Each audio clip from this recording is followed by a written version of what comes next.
Hey fam, I want you to like, share, and subscribe to our YouTube channel, youtube.com/Roland S. Martin. And don't forget to turn on your notifications. All right, folks, let's talk about history being made in Chicago.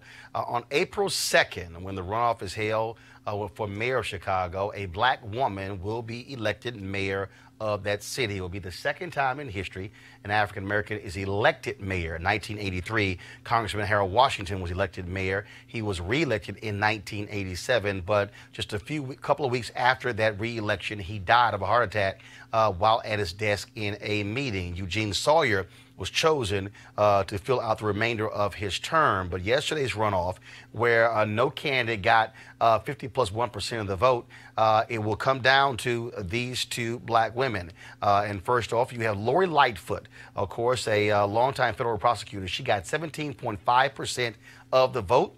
And Cook County Board President Toni Preckwinkle, she got 16% of the vote. Here's how the Chicago Tribune described the two. The results set up a showdown between two self-styled progressives. Preckwinkle, chair of the Cook County Democratic Party and a former longtime alderman who rose from Hyde Park's bastion of liberal politics, versus Lightfoot, a first-time candidate who has railed against Chicago's history of machine politics and vowed to usher in a new era of reform at City Hall. Now, Bill Daley, the son of one Chicago mayor and the brother of another, he finished in third place.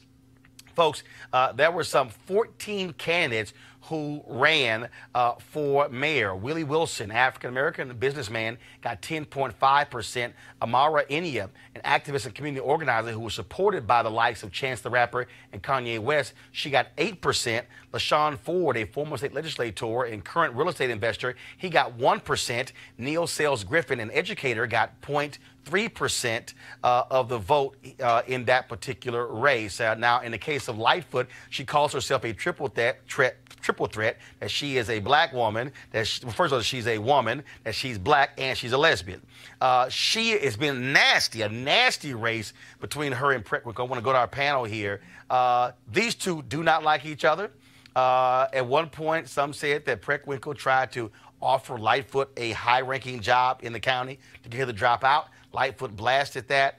This is going to be a lot of heat over the next 30-plus days in Chicago because, again, this is for the control of the city and the people who don't understand Chicago. The strong mayor. Yep. The mayor of Chicago controls the city budget, the housing budget, controls the schools, controls the transportation budget. That's a whole lot of power invested in one person. The airport. Same thing, all of that. I mean, being governor of a state. And that's why it's hard to run against an incumbent, because if you got a contract with the city of Chicago, you can't support somebody running against the mayor because you will get cut off. Well, I think this also speaks to the fact that I do hope this doesn't get down to a campaign of personalities, of insulting one another, because what you just described is everything that is at stake. And that's what I'm really afraid of, and the media may drive that. But the last thing you need are two black women that are on each other's case over personal issues when you know we all have serious issues in Chicago. It's got to be based on issues. The other issue that you have here is that Chicago is such a unique city. In that it still is one of the most racist cities in America in terms of how voting takes place. African Americans have 6 of the top 10 voting wards. And the fact that you have 2 black candidates who are in the top 2 positions is shocking. The reason you need 50+1% is because of Harold Washington. When he ran in '83, he ran against incumbent Jane Byrne and then Cook County State's Attorney Richard Daley. Well, because he won the most votes in the primary, he went on to the general election. Now, Chicago's a Democratic city. White folks were so angry with a black mayor that he barely beat Bernard Upton.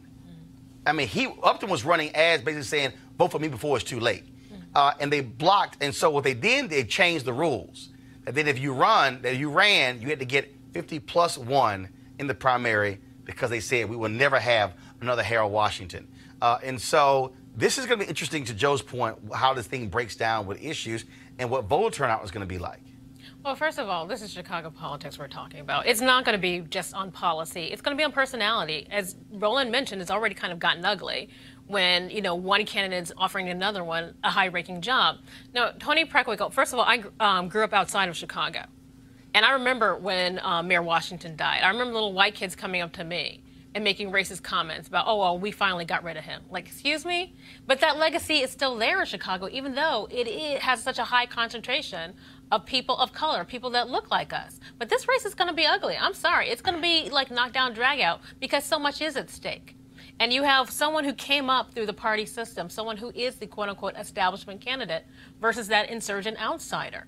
This is going to be interesting, the race to watch, but it ain't going to be about policy. It's going to be about personality. Tiffany, but also, I think, for black folks to understand, this boils down to power.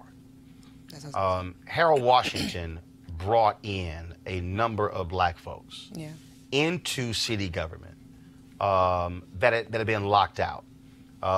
General counsel, legal counsel, so many other positions. And the white folks in Chicago, the aldermen, they did everything to block him. Ed Burke, who also was indicted, who won yesterday, he was one of those leaders. And when I say they tried, I mean, many people in Chicago still believe that the pressure that Harold Washington was under for 4 years caused his death because of how white folks on that alderman, how they treated him. And so for African Americans, now you're talking about not being in the position. Because look, I spent 6 years there, and all black folks would say is when Harold was mayor, and I kept saying, damn it, y'all, he dead. Right. And how do you have that many black people who are in the city and they're not voting? So now have an opportunity for an African American to be back as the mayor of Chicago is a huge deal. It's going to be a power thing too. Yeah, it's a power thing, it's an access thing. But what you said, Roland, was key. We have when this runoff happens in April, the folks in Chicago are determining their future. They're going to be going to the polls to determine which direction do we want our schools to go in, what direction do we want our communities to go in, what direction do we want our infrastructure to go in.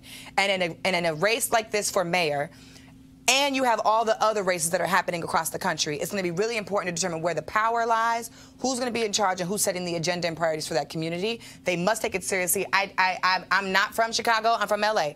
But I think it's really important that the constituencies, the members, the city, and the community of Chicago actually do take in priority what the issues are going to be, what the policies are going to be, and what the track record has been, not Joe personality. Preckwinkle raised $4 million. Lightfoot raised a little over $700,000. But she ran an insurgent campaign as a federal prosecutor and a crusader. Do you believe that with Lightfoot saying, I'm an outsider, and I'm running against the ultimate insider? I don't think it's going to work in Chicago. I go back to, I was living in Detroit at the time. Coleman Young had the same issue. I lived in Detroit when Coleman Young was mayor. Same issue, and you're absolutely right. When these African-American mayors came into power, the one thing they did was to, and I always use this word, integrate. And integration is not the mixing of colors. It's the sharing of power, resources, and responsibility, because what is segregated is power. Right.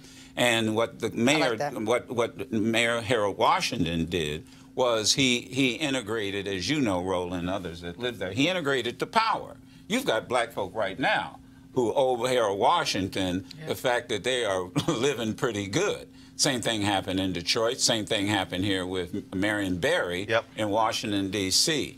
I remember almost losing my first job as the political director of FGC-You because I went on weekends and worked for Harold Washington. Folk around the country came in and doing nothing but passing out. And I had a president of FGC-You who told me that I could not go on weekends and work for Harold Washington because the unions were backing his opponent.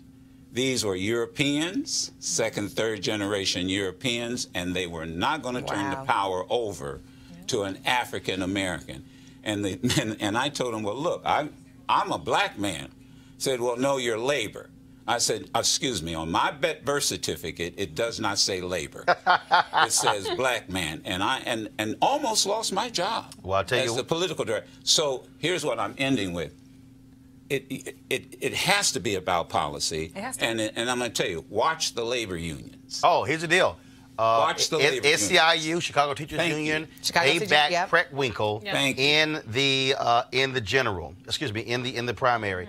The other issue is Lightfoot did not raise a lot of money. She's going to have to raise money real quickly, and so you'll see who's going to be endorsing, whether she can raise the money. But I still say, as somebody who is running as a crusader, you've dealt with Rahm Emanuel in Daley. You dealt with Laquan McDonald Tate. You dealt with police abuse as well. This is where being an outsider works, and being the fact that she's a federal prosecutor. But everybody out there, do not underestimate the Chicago machine. That's right. Even when it comes, if a black person is leading it, because they're the ones who, they under the Chicago machine, the Cook County Democratic Party. The last thing they want is a reformer as the mayor of the city, because that messes with this. So we'll be paying attention. The runoff is going to be April 2nd, and we're going to be trying to get both of them on Roland Martin Unfiltered to answer a few questions. I've got Roland Martin Unfiltered video in just one moment. All right, folks, calling all HBCU alumni, students, and leaders. Enter the Ford Motor Company HBCU Mobility Challenge and win $25,000 for your school. Building on their long-term support of HBCUs, Ford is looking to improve mobility in HBCU communities through innovative solutions. The winning program will receive a grant of up to $25,000 to implement the proposal. Now, the deadline is to apply is March 31st, 2019. Go to FGB.Life for more information to apply. FGB.Life for more information to apply. And if you're watching, tell your HBCU that if they don't know about this, they need to be doing it. You should be pushing this on social media. Again, folks, 25 grand that could go to one of the HBCU campuses. Ford goes further in our community, and we certainly appreciate them being a partner here on Roland Martin Unfiltered. Now back to your Roland Martin Unfiltered video.